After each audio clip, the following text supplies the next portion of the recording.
Of that explosive and exciting British middleweight boxer Nigel Benn, unbeaten. He's from West Ham, and he was looking for his 14th successive knockout, a remarkable record, on the Tony Simpson world title bill from Stafford on Sunday night. He's up against a Canadian, a Cree Indian called Byron Prince. Before the start, though, we all enjoyed that remarkable MC from America, Michael Buffer. Over to you, Mike. And now, ladies and gentlemen, man your battle stations. This bout is scheduled for 8 rounds in the middleweight division. The referee is John Coyle from Wolverhampton.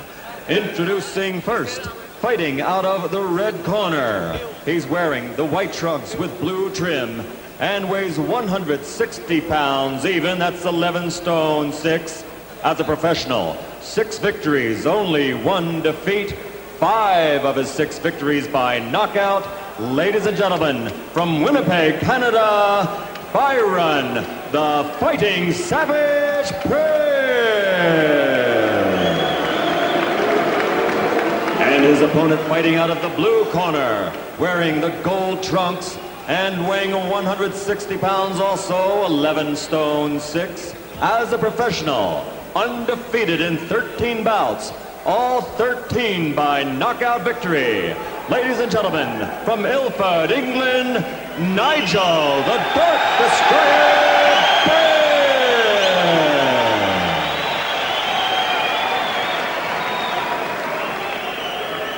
Okay, well, it's both that I would expect of you. Let's have a quick with the knuckle part of the glove on the target. Okay, nothing else counts.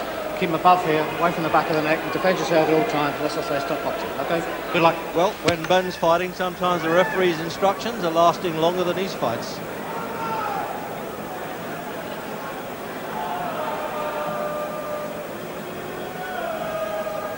For round 1. So then the Dark Destroyer, will this one go past the first round? He's had 8 in the first now. 13 wins on the turn now, and we've got a Cree Indian from Winnipeg, Canada in Byron Prince. 11 stone 6, Ben. He came in 11-10 for his last one just recently. And he destroyed the Venezuelan Fermin Chinerios in London. Well, he came in all the panache of the Indian tribe there, Prince, and it looks as though he has no fear of Benn. He probably knows little about him, and for his sake, that's just as well.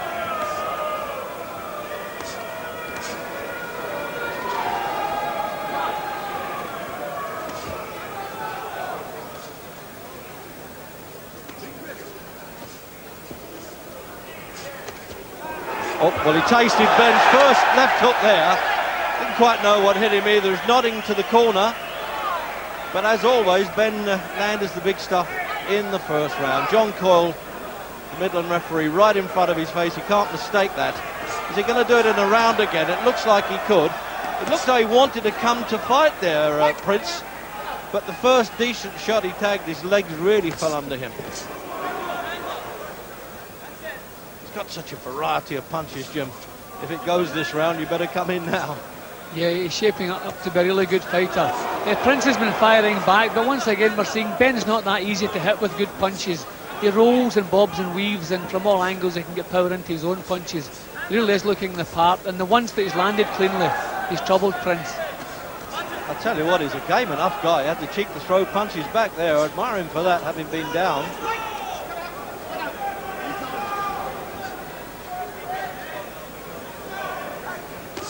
So we're into the last minute then of the opening round. And that's always a bit of relief. He knocked out Ian Chandler in 16 seconds, Ben.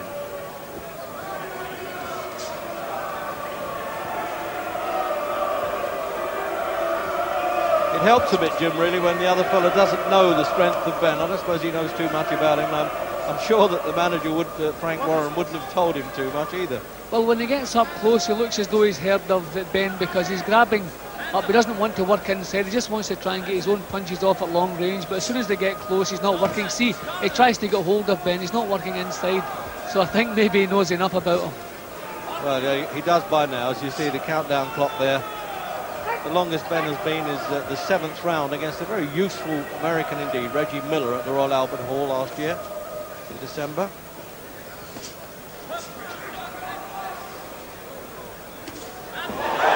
Straight punch, and he'll carry on counting, although the bell's gone. No, once he's up, he can lead him back to the corner. He doesn't have to go through the formality of 8, but while he's on the deck, the count must continue.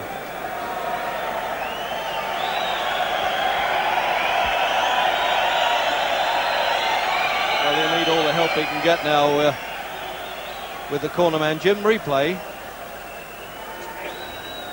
Yeah, well, obviously the man with the power is Benn. But Prince is obviously putting up a fight. He's firing back, but that was the first time he landed with a half-decent punch. It wasn't a great shot, but enough to knock him over. And here's the second knockdown, Jim, a second look at that. Look, now that's a straight punch right at the end there. Tremendous, wasn't it? So Brian Lynch and his son there working in the corner is now the youngest trainer at 18, or assistant trainer in this case. Up before the bell as always. And we're into the second round. Bit of an event the way Benn's been fighting lately.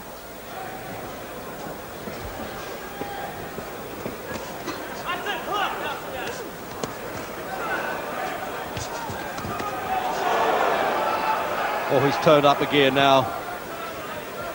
Benn, once Prince came at him a little bit, he thought, well, I'll have some of that and punch back with you. And he hits twice as hard because he's hitting with the inside of the glove, the Canadian.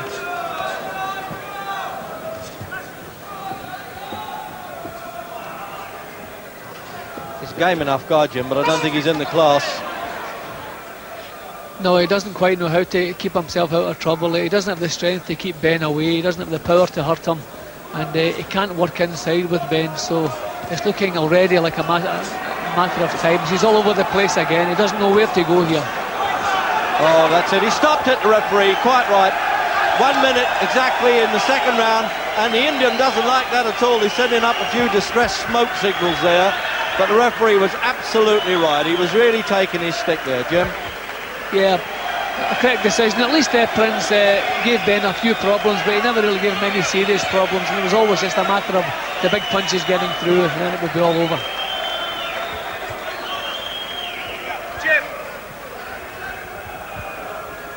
So here's the finish now, Jim. Yeah, well, there wasn't one big punch really here. It's just that Prince didn't know where to go. The punches were jolting, short, chopping punches, but he didn't have the power, couldn't stay out of trouble, and the referee was right to step in at that point. He's a bit special, isn't he, Mr. Benn? I'll be interested to see what happens when he gets up amongst the classy middleweights, but he's certainly a terrific puncher. And that rounds off what I'm sure you'll agree, another good fight night for you. We'll be back in 2 weeks' time from Oldham. The star of the